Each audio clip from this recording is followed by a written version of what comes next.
স্পষ্টভাবে জানা যায়নি। ইডি আছেন ইনকাম ট্যাক্স, তো আমাদের এই সীতারাম বাবুর বাড়িতে এসছেন ওনারা।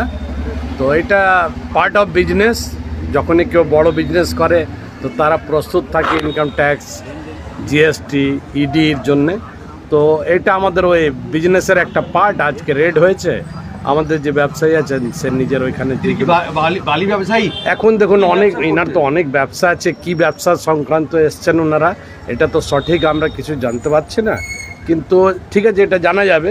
তো যাই হোক, আমাদের একটা ভালো প্রতিষ্ঠিত ব্যবসায়ী ইনি, তো যাই হোক যেটা হবে ভালোই হবে।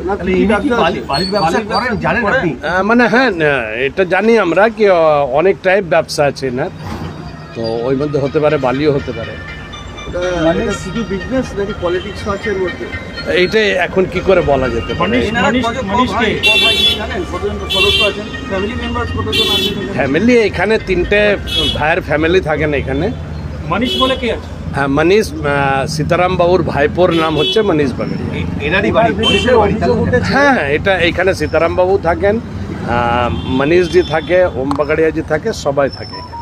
ওনার বিরুদ্ধে অভিযোগ উঠেছে কি তিনি সরকারি ঘাটে বেআইনিভাবে কাজ করেছেন, সরকারি রাজস্ব পাঠিয়ে দিয়েছেন, এবং সেই ব্ল্যাক মানি লন্ডারিং এর মাধ্যমে বিদেশে খাটিয়েছেন।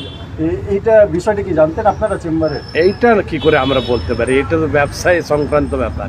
নিজের ব্যবসার লোকে বাইরের লোক কি করে জানবে?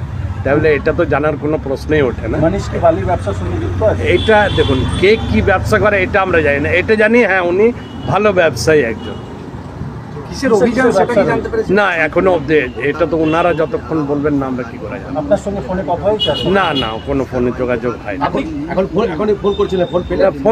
ফোন পাই ভেতরে যে উত্তর এলো না। ভেতর থেকে তো যা গভর্নমেন্টের রুল আছে আর যে সিস্টেম আমরা আজ অবধি দেখে আসছি, যেখানে সব জায়গায় এই হয় কি কোনো ওনারা ছাড়া দেবেন না। না, আমাদের মনে হয় না। উনি ব্যবসায়ী, এটা আমরা জানি।